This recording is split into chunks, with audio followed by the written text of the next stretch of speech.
emerging from studies of memory and collective reality.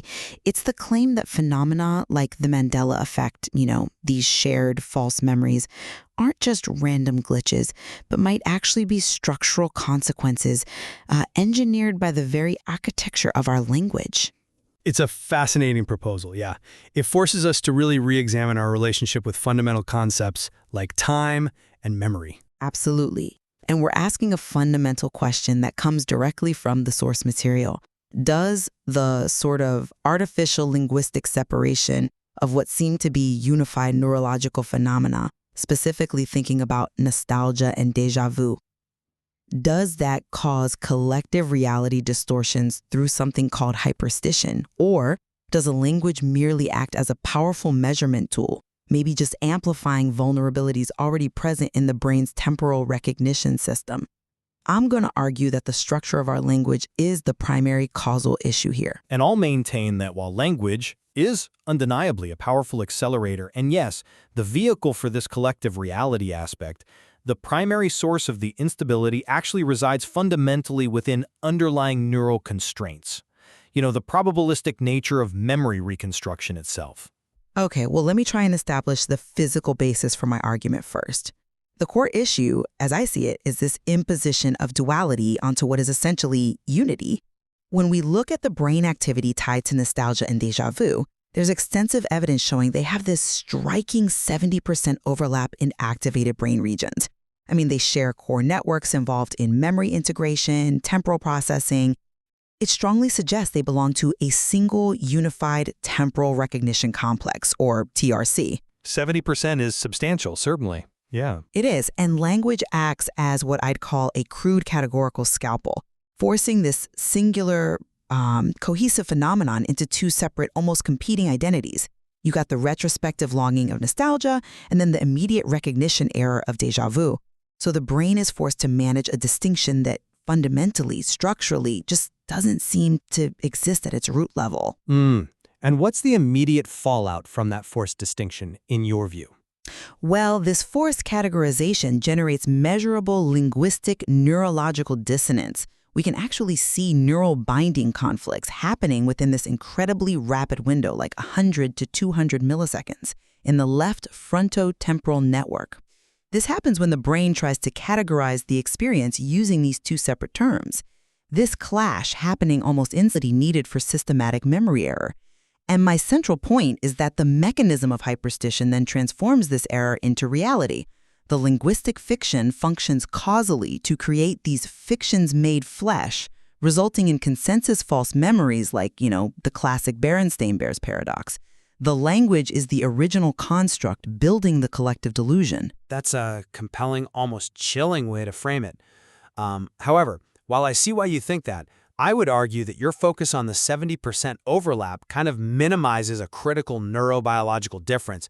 While I agree the brain system is unified at its foundation, the observed functional phenomena aren't identical. They feature a critical modal operator difference in how they operate. We really have to acknowledge this subtlety in how the brain engages with the TRC. Okay, tell me what this modal operator difference actually entails. Well, nostalgia is characterized by the active cultivation or, wanting of recognition. It has a voluntary agentic component. You seek the feeling, right? Deja vu, conversely, is passive recognition. It's entirely involuntary. The feeling just kind of ambushes you. But, that feels like a behavioral overlay, doesn't it? Not necessarily a structural split that demands two entirely different linguistic constructs. But this distinction, this difference in attentional orientation toward the past, it's neurobiologically real. Studies clearly show additional activation in prefrontal wanting circuits, specifically during nostalgic recall. And those are absent in purely involuntary recognition states like deja vu. So therefore, language isn't the cause of the split, but maybe it's the measurement that collapses a latent, vulnerable memory superposition state. The collective active discussion, using these bifurcated terms, nostalgia, deja vu, acts as the measurement that forces the system into contradictory classical states. It reveals the glitch that was already latent in the memory system, but it doesn't create the underlying susceptibility wholesale, you see. I remain unconvinced that the inherent instability is enough without that linguistic imposition. If the brain wants to experience these as one unified TRC, then the linguistic pressure to keep them separate is what causes that binding conflict, the glitch, leading to the instability needed for false memories. Okay, let's look at the outcome then. The materiality of this linguistic fiction you're proposing. The existence of a systematic false consensus memory, like the Bearenstein thing, it does demonstrate active construction, a predictable bias. Exactly. The linguistic separation creates these artificial cognitive scaffolds that systematically bias memory formation in predictable ways. And we find this incredibly high 91.3% correlation between specific Mandela effects and high scores on standardized tests measuring nostalgia, deja vu, confusion. That structural conflict you're seeing in the data is the precondition for the systematic error. I grant you the data on that high correlation. It's striking. But we have to challenge the causality here, don't we? Is it possible that this systematic bias is actually a result of the brain's inherent vulnerability windows? Windows which are simply exploited by language? Memories, when retrieved, enter this well-documented vulnerable state of reconsolidation. Studies show that reconsolidation interference, where say a new conflicting label or recategorization is introduced during memory reactivation, increases false intrusions by a really significant margin, somewhere between 35% and 55%, during that critical 24 to 72-hour window. So you're saying language isn't the architectural fault? It's just the sledgehammer hitting an already weak wall? Precisely. Language merely exploits a known moment of inherent neural instability, that reconstruction conflict, and then it propagates the error very efficiently through social contagion mechanisms. The flaw is the memory system's inherent susceptibility to interference, not the linguistic structure that carries the interference. We know that 64% of individual false memories become collectively shared within just 3 rounds of group discussion. Language is just the tool that democratizes the memory system's inherent flaw. Propagation isn't causation.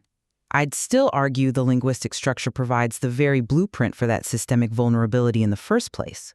Well, I come at it from a slightly different angle when we consider the mechanism of collapse, particularly if the memory of, let's say, the Bearenstein Bears existed in a state of collective superposition across a population, meaning both Bearenstein and Bearenstein were sort of probabilistically coexisting, then the act of defining, retrieving, or discussing it, the linguistic consensus, must act as the measurement that forces the system into a single classical state.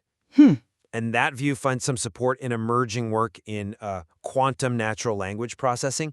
The idea is the collective memory state is inherently unstable.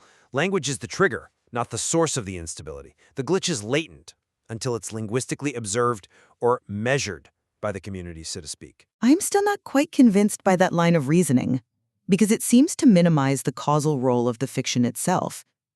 If the memory is in superposition, okay, but the type of measurement matters hugely, doesn't it?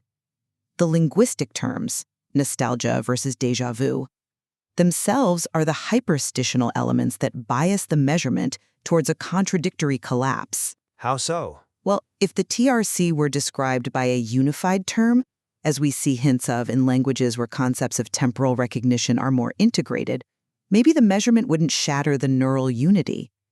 It might prevent the catastrophic collapse into a contradiction like the Bearenstein paradox. We are essentially defining ourselves into shared delusion precisely because our language insists on a separation that the brain is actively resisting. The linguistic fiction compels the conflict and collapse.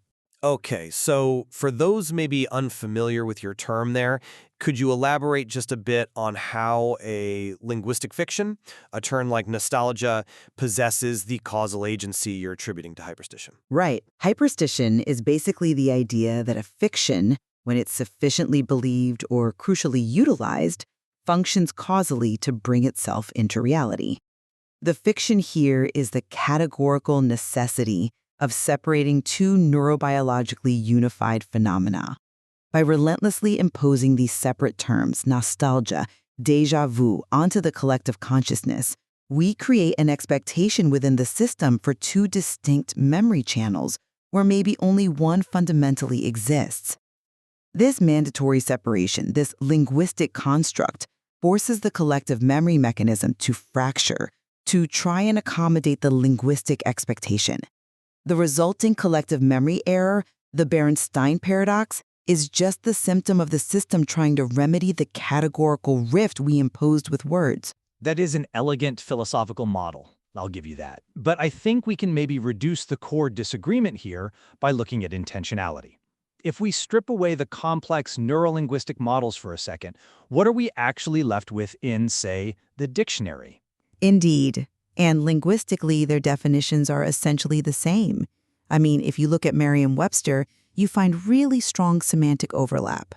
My argument boils down to this. Nostalgia is functionally just wanting the feeling of déjà vu. It's a lovely reduction, but I think it's dangerously incomplete. It's a reduction that exposes the arbitrary nature of the linguistic split that the brain is forced to reconcile. This view exposes the cultural imposition, the difference and maybe cultural convenience, not some deep neurological necessity. If we can, temporally experience déjà vu on demand through nostalgic priming, as some experiments have shown, then the phenomena are intrinsically linked, and their separation is a categorical fiction. The glitch occurs because our constructs are trying to remedy two different phenomena, when nature and our brains want to experience them as the same thing. That's an interesting point, although I would push back on the implication that semantic similarity equals functional identity. While the semantic overlap is high, computational linguistics shows something like an R equals 0.87 similarity, which is huge. The distinction in intentionality is critical precisely because the neurobiological reality supports a difference in attentional orientation, that passive recognition versus active desire thing we talked about. So if we were to force the imposition of a single unified term, yes, you might solve the current conflict, but you'd likely create a different type of cognitive error, a blurring of functionally critical differences, perhaps even dulling our descriptive power.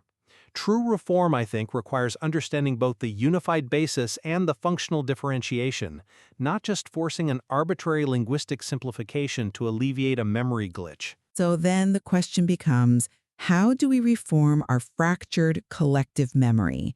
How do we get back to remembering and nostalgiating the same thing again? Because we were, in fact, in the same world.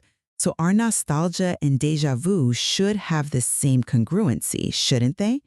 My position suggests we have to interrupt this systemic linguistic imposition to heal the fracture. And my position suggests that the instability is inherent to the brain's probabilistic temporal modeling. Language is the powerful mechanism by which this instability gets quantified and propagated across the collective.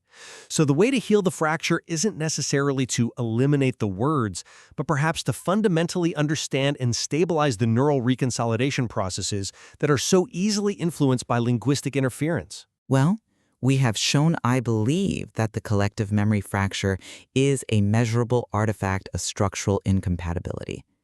The cultural logos, by insisting on this categorical purity nostalgia separate from déjà vu, compels the collective mind to generate these reality distortions through hyperstitional feedback loops. The linguistic split is the necessary precondition for the systematic error.